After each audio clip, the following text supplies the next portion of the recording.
에베소서 5장입니다. 5장 8절부터 14절까지의 말씀.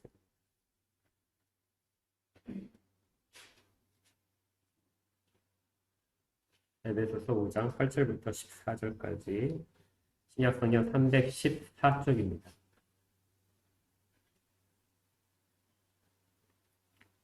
자, 제가 하나님 말씀을 받들어 읽도록 하겠습니다. 8절입니다. 너희가 전에는 어둠이더니 이제는 주 안에서 빛이라. 빛의 자녀들처럼 행하라. 빛의 열매는 모든 착함과 의로움과 진실함에 있느니라. 주를 기쁘시게 할 것이 무엇인가 시험하여 보라. 너희는 열매 없는 어둠의 일에 참여하지 말고 도리어 책망하라. 그들이 은밀히 행하는 것들은 말하기도 부끄러운 것들이라. 그러나 책망을 받는 모든 것은 빛으로 말미암아 드러나나니 드러나는 것마다 빛이니라. 그러므로 이르시기를 잠자는 자여 깨어서 죽은 자들 가운데서 일어나라. 그리스도께서 너에게 비추이시리라 하셨느니라.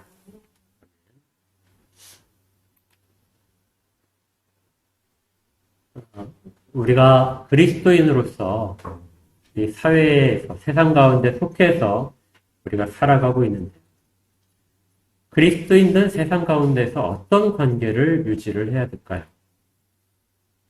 세상과 우리는 얼만큼의 거리감과 구별됨을 가져야 할까요?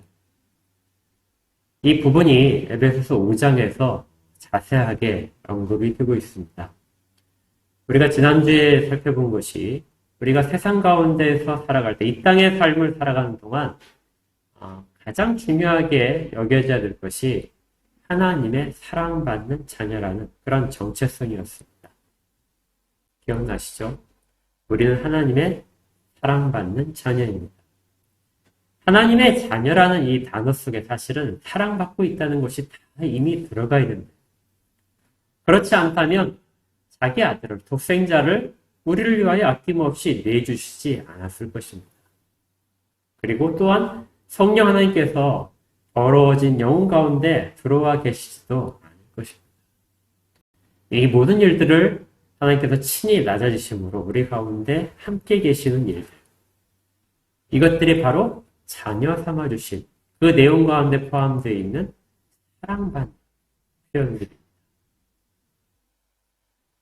그런데 이 사랑받는다는 것은 단순히 그냥 어떤 명제상으로 그리고 서술상으로만 그렇게 되는 것이 아니라 실제적으로 우리 가운데 이미 나타난다고 했었죠. 그래서 우리가 하나님에 대해서 하나님의 사랑을 깨닫게 됩니다. 그런데 그것들이 증거되는 방법은 다른 사람을 사랑하는 곳에서 나타난다고 했죠. 그리고 가장 큰 그 극치에 있는 것이 바로 용서입니다. 사랑은 허다한 죄를 덮게 만듭니다.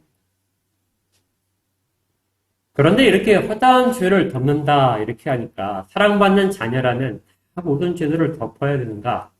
그렇다면 세상 가운데에서 그리스도인들은 세상의 모든 죄에 대해서도 과연 그렇게 해야 되는가? 하는 그런 질문을 가지게 됩니다. 에베소서 우리가 읽었던 오늘 본문은 그 내용에 대해서 또 다른 답을 해줍니다. 두 번째 우리의 정체성이 무엇이냐면요. 빛의 자녀들이라 하는 것입니다. 무엇이라고 함께 해볼까요? 무슨 자녀요? 빛의 자녀입니다. 첫 번째가 사랑을 중심으로 하나님과 우리 사이의 관계와 형제 사이의 관계를 규정하는 사랑받는 자녀였다면 두 번째는 빛의 자녀로서 이 빛의 자녀는 앞에 있는 것보다는 훨씬 더 세상과의 관계 속에서 그리스도인의 정체성을 드러내줍니다. 세상에 대해서 성경에서 말씀하고 있는 것은 어둠이라는 단어입니다. 이 에베소서를 편지를 받는 에베소 지역에 있는 사람들은 다른 지역보다 훨씬 더 우상 숭배가 극심했던 지역이라고 했죠. 그리고 당시에 아주 큰 도시였습니다. 대도시였습니다.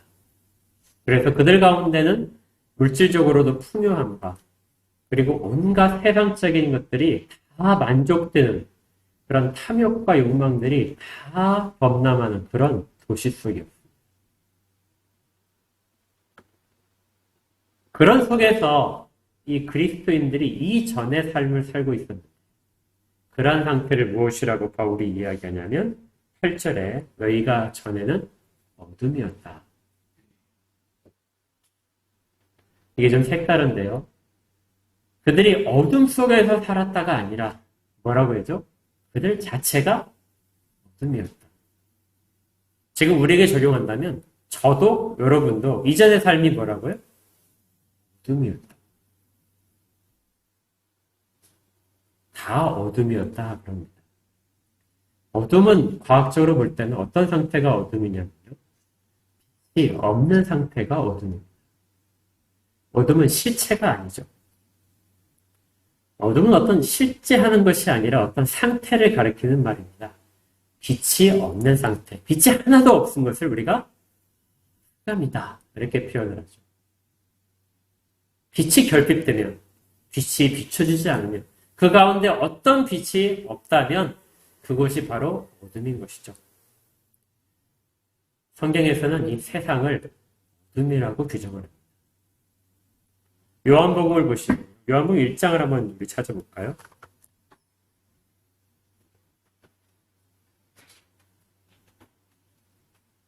요한복음 1장 4절부터 한번 보겠습니다. 신약성경 142쪽입니다.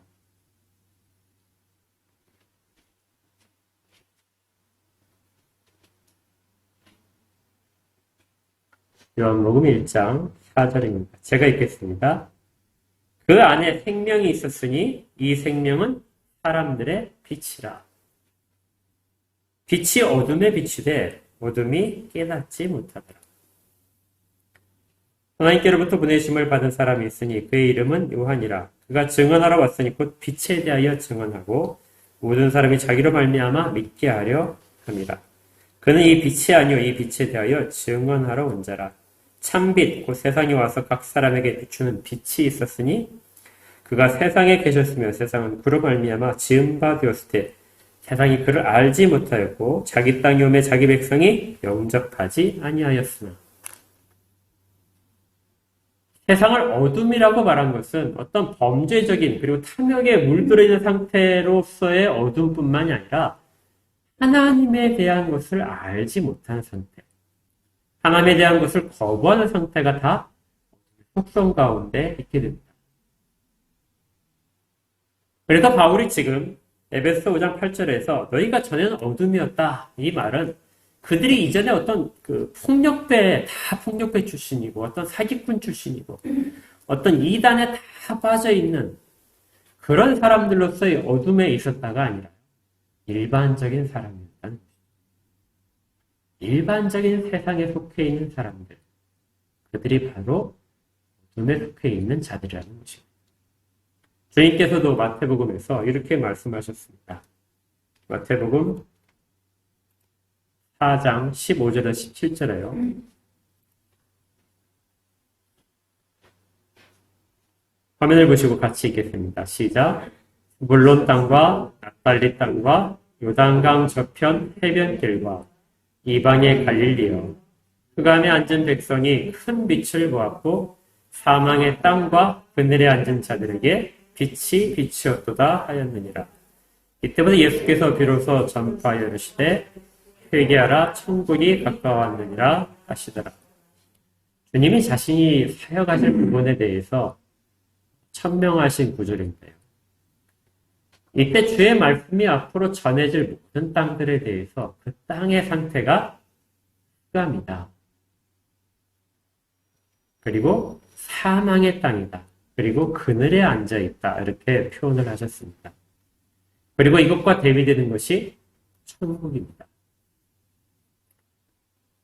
천국은 암흑과 어두움과 그늘과 사망과 대조되는 이미지를 가진 그러한 곳이 천국입니다.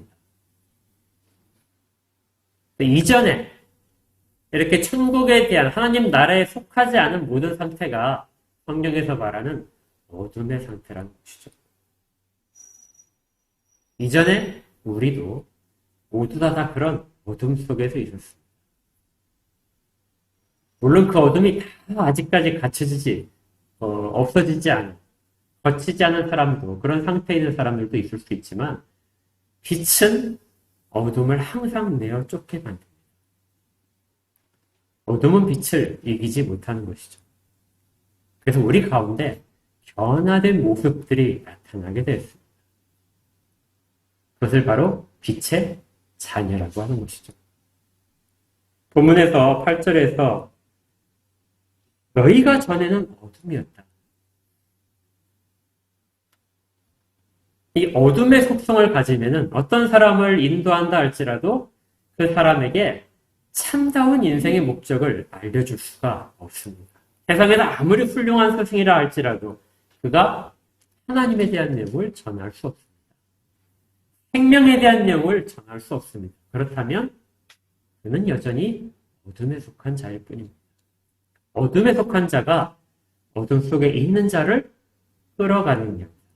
그것이 세상에서의 지혜들이 돌고 도는 그런 순환일 뿐입니다.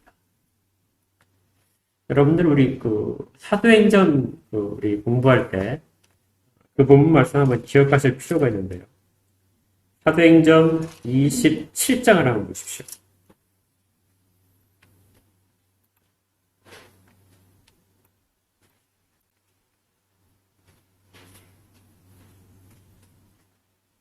사도행전 27장에서 기억나실 텐데요. 바울이 예루살렘에서 사로잡히게 됩니다. 그리고 재판을 청하는데 황제 앞에서 재판을 받겠다 하고 신청을 해서 죄수의 신분으로 로마로 압송되는 장면이 있었습니다. 그때 바울이 탄 배에 대한 이야기가 상당히 길게 기록되어 있었는데요. 이 배가 처음에 출발하려고 했을 때 바울이 경고를 했습니다. 이미 항해를 할 시기가 지났다. 그러니까 우리가 이 안전을 위해서 항해를 하지 않도록 하자. 만약에 항해를 강행한다면 큰 타격이 있을 것이다. 하지만 뱃사람들은 바울의 말을 듣지 않았습니다. 그들은 훨씬 더 세상 지식에 대해서 지혜로운 자들이었죠. 배를 바울이 뭘 알겠는가. 그래서 항해를 하다가 갑자기 광풍을 만나게 됩니다. 14절에 있죠. 얼마 안 되어 성 가운데로부터 유라굴루라는 광풍이 크게 일어나니 배가 밀려 바람을 맞추어 갈 수 없어 가는 대로 두고 쫓겨가다가 가우다라고 하는 작은 섬 아래로 지나 간신히 고루를 잡아 끌어올리고 줄을 가지고 선체를 둘로 감고 수로디스에 걸릴까 두려워하여 연정을 내리고 그냥 쫓겨가더니 우리가 풍랑으로 심히 애쓰다가 이튿날 서공들의 짐을 바다에 풀어버리고 사흘째 되는 날에 배의 기구를 그들의 손으로 내어버리니라. 여러 날 동안 해도 별도 보이지 아니하고 큰 풍랑이 그대로 있음에 구원의 여망마저 없어졌더라. 풍랑이 잦아들지 않고 큰 폭풍 가운데 배가 흘렸는데 풍랑이 며칠째 계속되고 그리고 아무것도 볼 수가 없었습니다. 하늘이 깜깜해서 해도 볼 수 없고 별도 볼 수 없었던 것이죠. 해도 볼 수 없고 별도 볼 수 없게 된다면 배는 방향을 잡을 수가 없습니다.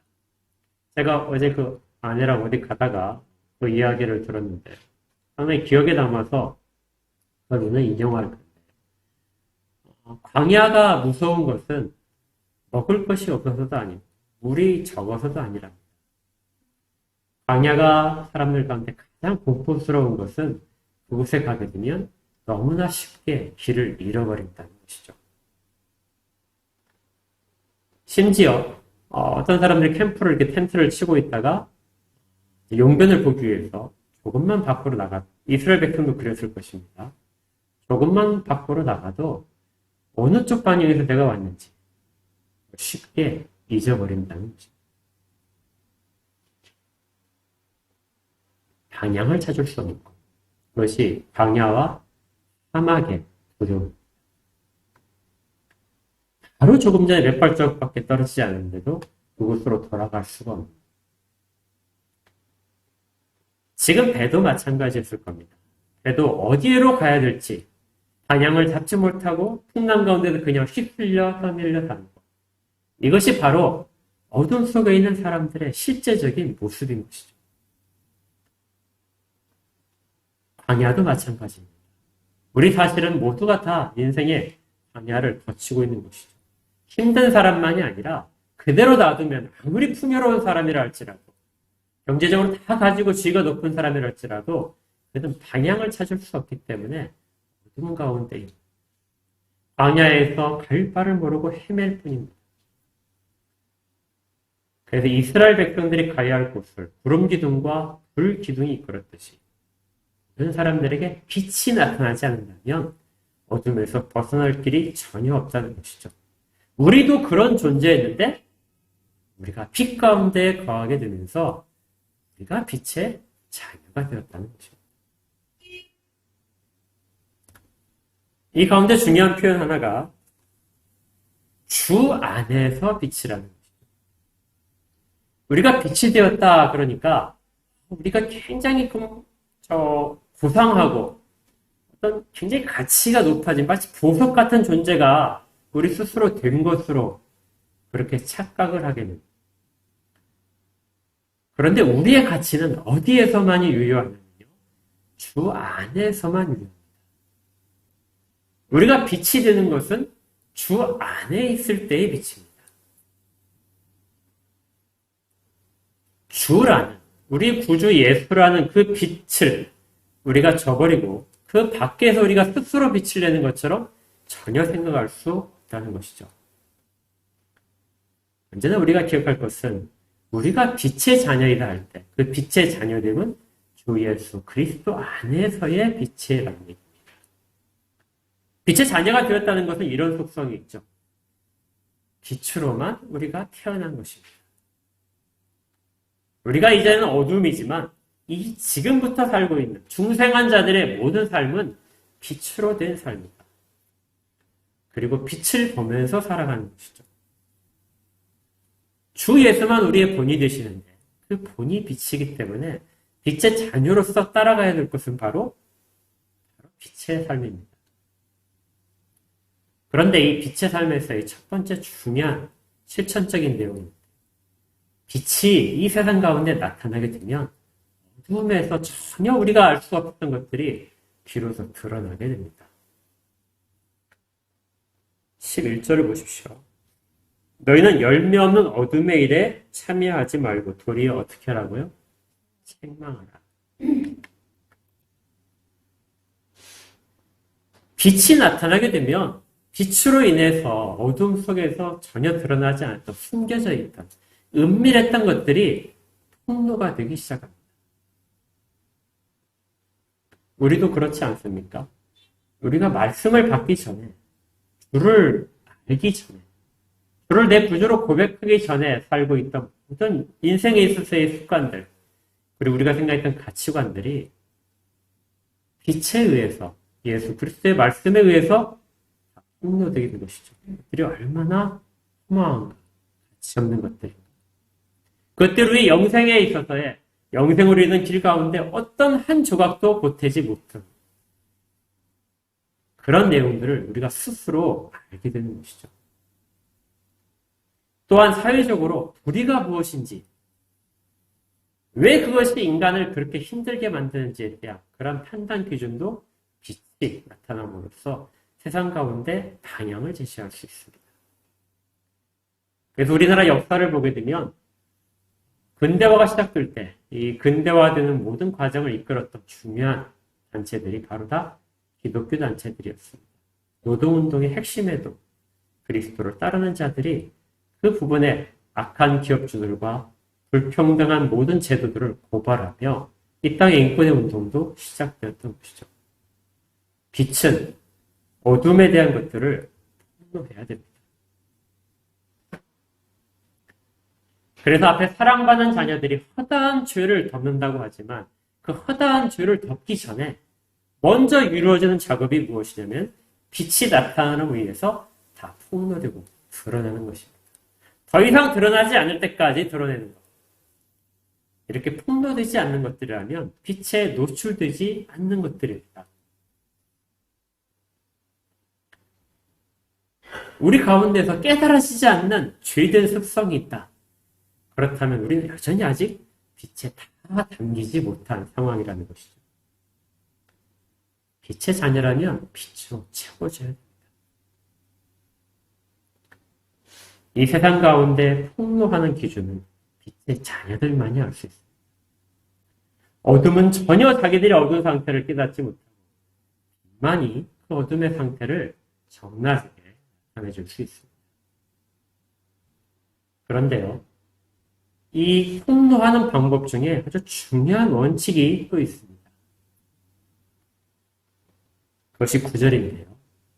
빛은 우리가 빛의 자녀가 되었을 때 우리가 폭로를 함으로써 모든 것들을 다 하는 것이 아니라 열매를 맺음으로써 폭로를 하게 됩니다. 빛의 열매는 모든 착함과 의로움과 진실함에 있느니라. 빛의 자녀들이 열매를 맺음으로써 그 열매를 보고 어두움이 그 열매를 보면서 빛에 대해서 깨닫게 되는 것입니다. 그러니까 우리가 스스로 빛 가운데 거하면서 우리의 잘못된 부분을 다 드러내게 된다면 그 드러내모를 그 다음 단계로서 우리 가운데 열매들이 맺히게 된다.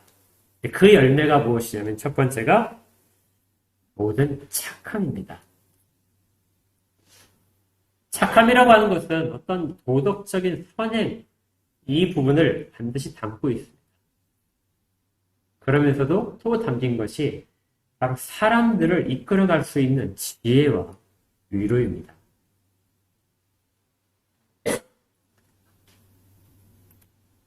지혜롭지 못한다면 빛의 자녀로서의 착함을 드러낼 수 없습니다. 다른 사람이 필요하는 것을 공급해 준다고 해서 그것을 착하다고 하지 않습니다. 착함이라는 건 더 근본적으로 그들의 가장 근본적인 문제에 대한 위로를 전할 수 있을 때, 이때가 바로 착함 가운데 있습니다. 우리가 아까 봤던 그 바울의 이야기, 사도행전 27장을 다시 한번 보면요. 암흑 속에서 모든 사람들이 그렇게 절망적인 상황이 되었을 때, 그때 바울이 그들 가운데 하는 일이 있습니다. 21절을 계속 보겠습니다. 사도행전 27장 21절. 여러 사람이 오래 먹지 못하였음에 바울이 가운데 서서 말하되 여러분이여 내 말을 듣고 그에 대해서 떠나지 아니하여 이 타격과 손상을 면하였더라면 좋았을 뻔하였다. 그러나 내가 이제 너희를 권하노니 이제는 안심하라. 너희 중 아무도 생명에는 아무런 손상이 없겠고 오직 대뿐이니라. 내가 속한 바 곧 내가 섬기는 하나님의 사자가 어젯밤에 내 곁에 서서 말하되 바울아 두려워하지 말라. 내가 가이사 앞에 서야겠고 또 하나님께서 너와 함께 항의하는 자들을 다 내게 주셨다 하였으니 그러므로 여러분이 안심하라. 나는 내게 말씀하신 그대로 되리라고 하나님을 믿노라. 이것이 빛의 자녀로서의 착함의 모습입니다. 절망에 있을 때, 길을 모를 때 길을 보여줍니다. 이것이 빛의 자녀들만이 할 수 있는 가장 큰 위로입니다. 이 착함이 열매로 나타내야 된다는 것이죠. 그리고 그걸 통해서 사람들은 빛에 대한 것을 알게 됩니다. 두 번째 있는 것은 의로움입니다. 당시에 헬라 사람들은 의로움이라는 것은 어떤 그 법률적인 것들을 잘 지키는 사람들이 의로운 자였습니다. 근데 기독교에서는 이 법률적인 부분이 다 하나님의 말씀이죠. 율법을 지키는 자, 율법을 다 잘 지키는 자, 이들이 의로운 자라고 칭호를 받고 있었죠. 하나님의 말씀을 지키는 자가 바로 의로운 자입니다. 그래서 로마서 2장 13절에 이렇게 되어 있습니다. 같이 한번 읽어볼까요? 시작. 하나님 앞에서는 율법을 듣는 자가 의인이 아니요 오직 율법을 행하는 자라야 의롭다 하심을 얻으리니. 율법을 들었다고 해서 율법에 대해서 잘 안다고 해서 그를 의인이라고 하지 않고 율법을 어떻게 해야 된다고요? 지켜서 행해야 된다.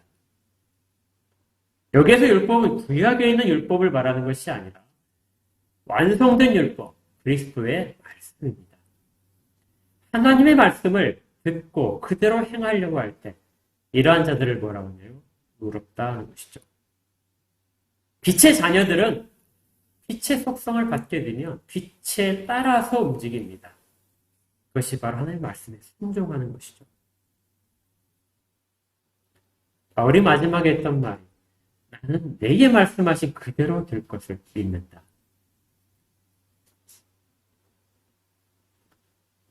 그대로 될 것을 믿는다. 하나님의 말씀에 그대로 순종하는 것.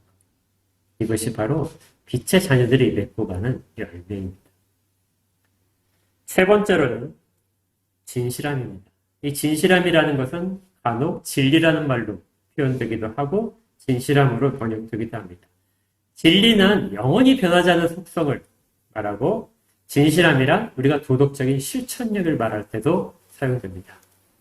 그러니까 우리가 믿고 있는 것이 정말 옳다면 우리의 행동도 그 옳음에 따라서 그대로 이루어져야 된다. 이렇게 될 때를 뭐라 하냐면 진실함이라고 말합니다. 우리의 입술로 하는 고백들과 우리가 하는 행위가 일치될 때 입술로는 가장 고정하게 말하면서 나의 행동은 그렇지 않을 때 이런 때는 바로 겉으로만 빛이 있는 것처럼 보이지만 실제로 암흑으로 가득 차 있는 그런 상태일 뿐입니다. 입술의 고백과 얼굴의 표정들과 행동들과 이 부분이 모두 다 일치할 때 그때가 바로 진실되다는 것이죠. 결국 빛의 열매라고 하는 것은 빛의 자녀들이 빛의 속성 때문에 예수 그리스도의 그 은혜 때문에 모든 마음의 심령적인 부분부터 우리의 언행으로부터 그리고 그것들이 일치함으로부터 그리고 끝까지 변하지 않는 믿음으로부터 이렇게 증거될 때가 바로 열매를 맺어가는 것이죠. 빛이 우리 가운데 들어오게 되면 이런 것들이 나타날 수밖에 없습니다. 그렇다면 주님께서는 왜 이런 열매를 맺도록 하실까요? 이를 통해서 세상에 빛을 증거하도록 하기 위해서입니다. 사랑받는 자녀들이 사랑하는 모습, 서로를 사랑하고 용서하는 모습을 통해서 하나님의 사랑을 드러내야 됐다면 빛의 속성을 통해서 빛의 자녀된 자들이 빛을 증거함으로써 하나님의 공의가, 하나님의 법도가 세상 가운데 드러나게 되는 것이죠. 그래서 여기 있는 12절에 이렇게 됩니다. 그들이 은밀히 행하는 것들은 말하기에도 부끄러운 것들이다.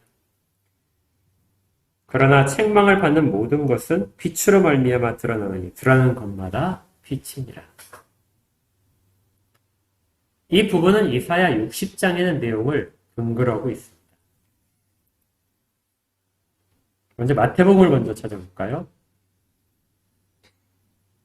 우리가 빛의 자녀가 된 이유가 마태복음에서 이렇게 기록이 되고 있습니다. 마태복음 5장 14절부터 16절입니다.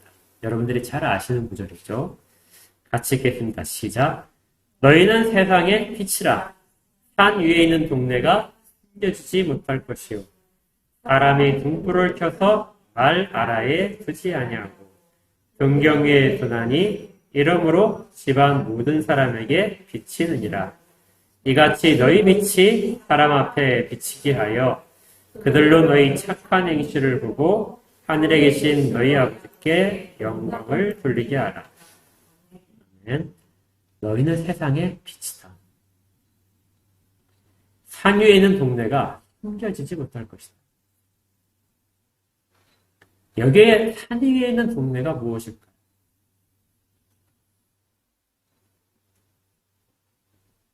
왜 하나님이 너희를 세상의 빛으로 이렇게 삼으시고 왜 산 위에 두실까요? 모든 사람들이 볼 수 있도록 하기 위해서입니다. 사람이 등불을 켜게 되면 말 아래 두지 않나. 말이란 말은 그 쌀을 담는 그 통을 말하죠. 통으로 뒤집어서 등불을 가리지 않죠. 오히려 더 높은 곳에 잘 보이는 곳에 등불을 둬야 집안 전체가 환해질 테니까. 하나님이 하신 일이 그렇게 빛의 자녀를 너희를 세상의 빛으로 삼은 것은 그렇게 모든 사람들이 그 빛을 볼 수 있도록 하기 위함이다. 이 구절은 이사야 60장에 있는 말씀을 인용하신 것입니다. 이사야 60장 1절부터 3절을 보시면요. 이렇게 되어 있습니다. 같이 읽겠습니다. 시작. 일어나라, 빛을 발하라.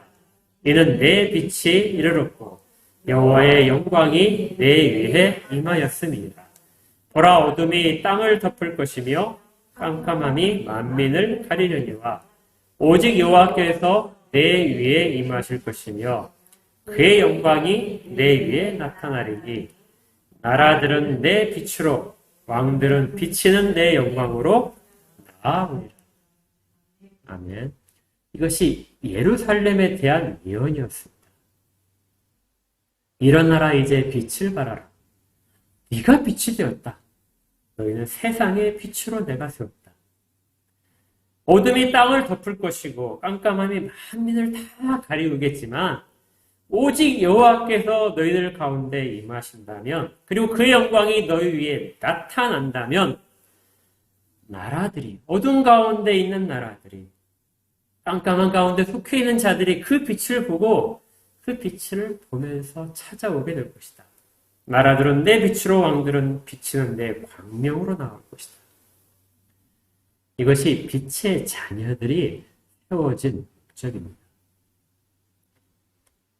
세상과의 관계 속에서 그리스도인들이 빛의 속성을 가진 자들로 세워지는 것은 세상의 어두움을 폭로할 뿐만이 아니라 그들이 거기로부터 나와서 빛 가운데로 나오도록 이끌어주는 거죠.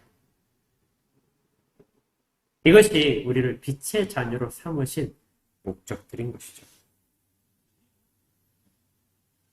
그 결과적으로는 이렇게 사람들이 고백하게 될 것입니다. 5장 14절이죠. 에베소 5장 14절 말씀. 그러므로 이르시기를 잠자는 자여 깨어서 죽은 자들 가운데서 일어나라. 그리스도께서 너에게 비추이시니라 하셨느니라.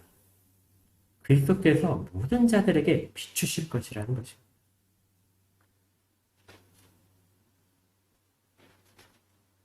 그것들을 선포하도록 보여주는 자.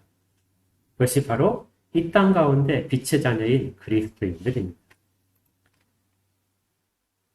그래서 계시록에 이렇게 되어 있습니다. 계시록 잠깐 찾아보겠습니다. 계시록 21장입니다. 계시록 21장 23절부터 25절까지 이 구절이 있는데요. 그 성은 해나 달의 비침이 쓸데없으니 이는 하나님의 영광이 비치고 어린 양이 그 등불이 되심이라. 만군이 그 빛 가운데로 다니고 땅의 왕들이 자기 영광을 가지고 그리로 들어가리라. 낮의 성문들을 도무지 닫지 아니하리니 거기에는 밤이 없음이니라. 마지막 날에 이제 주께서 새 예루살렘을 가지고 이 땅 가운데 오실 터인데 그곳에서는 해와 달이 필요가 없을 것이다. 이는 하나님의 영광이 거기를 가득 채우고 있을 것이고 어린 양이 그곳에 친히 등불이 되실 것이기 때문에. 그래서 이사야서 60장에서 약속되어 있던 만국이 찾아오는 그 일들은 그 빛 가운데로 오게 될 것이다. 결국 그리스도인들이 빛의 자녀로서 이 땅 가운데 살아가고 있는 것은 마지막 때에 대한 이루어질 일들에 대한 이 땅 가운데 예표인 것이죠. 이건 역시 이사야서 60장에 이렇게 기록이 되어 있었습니다. 바로 앞에 있는데요. 19절부터 이렇게 되어 있습니다. 이것도 다시 읽을까요? 시작. 다시는 낮에 해가 내 빛이 되지 아니하며 달도 내게 빛을 비추지 않을 것이요 오직 여호와가 내게 영원한 빛이 되며 내 하나님이 내 영광이 되리니 다시는 내 해가 지지 아니하며 내 달이 물러가지 아니할 것은 여호와가 내 영원한 빛이 되고 내 슬픔의 날이 끝날 것입니다. 하나님이 친히 해가 되시고 하나님이 친히 달이 되시기 때문에 이 땅 가운데 피조물로서의 것들이 더 이상 그 역할을 하지 못하고 그리고 우리 가운데 해가 없어지는 것도 달이 없어지는 것도 영원히 없을 것이다. 너에게는 영원한 빛이 있을 것이고 내 슬픔들은 날이 끝날 것이다. 이 부분이 우리에게 약속된 빛의 자녀들에게 보장된 그런 언약입니다. 사랑하는 여러분, 여러분들이 빛의 자녀라는 것을 깨달으십니까?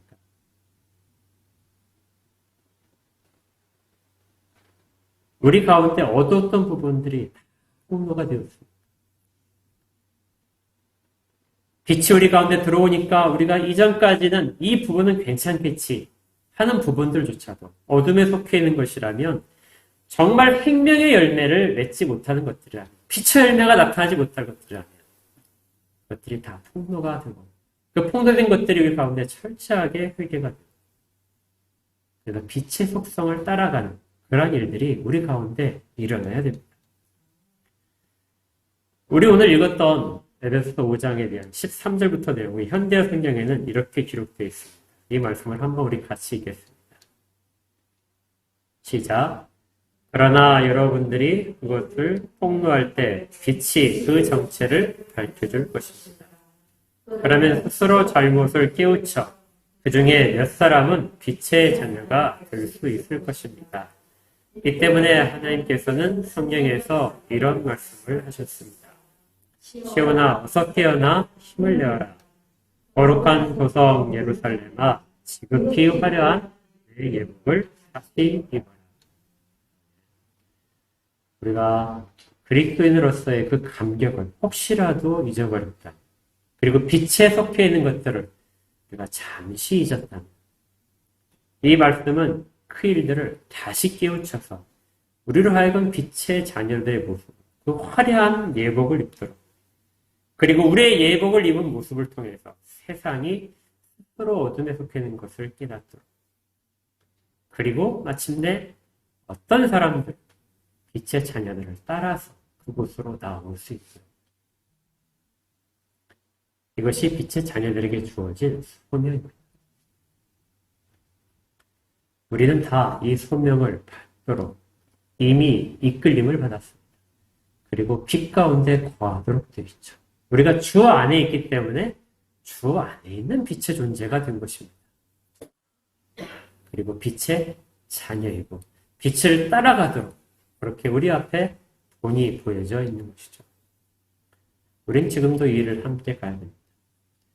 세상 가운데 있는 그리스도인은 세상 가운데 하나님의 사랑이 있음을 보여줄 뿐만 아니라 그들의 악함을 철저하게 폭로하고 그리고 폭로함과 아울러 그리스도인들 자체가 빛의 열매를 보여줌으로써 그들과 다른 부분이 있음을 늘 우리가 입증을 해야 되는 것이죠. 우리는 이 일을 함께 해나가야 됩니다. 그걸 통해서 결과적으로는 하나님께서 영광을 받으실 것입니다. 우리의 영광이 아니라 우리의 자랑이 아니라 하나님의 영광만이 드러날 때 우리는 빛의 자녀로서 잘 살았다 이런 칭찬을 받을 것입니다. 우리에게는 영원히 어둠이 하나도 없는 완전한 빛으로만 가득 차 있는 새로운 세대가 우리 가운데 약속되어 있고 지금 열려 있습니다. 그 길을 함께 갈 수 있는 여러분이 되기를 주의 이름으로 축복합니다. 기도하겠습니다. 하나님, 사랑하는 주의 백성들을 붙들어 주시옵소서. 빛 가운데로 저희들을 이끌으셨사오. 빛으로 채우셨사오. 빛의 자녀들로서 이 땅의 삶의 모습을 살게 하시고 세상을 꾸짖고 세상이 따라올 만한 열매들을 맺는 모습으로 도와주시옵소서. 그러기 위해서 먼저 바로 서도록 하시고 하나님의 말씀이 굳건한 이정표가 되게 하시고 그 주의 말씀 빛을 따라 순종하며 걸어가도록 인도하여 주시옵소서. 착함과 의로움과 진실함의 열매를 맺는 한특교회 모든 성도들이 되기를 주님 도와주시옵소서. 예수 그리스도 이름으로 축복하며 기도합니다.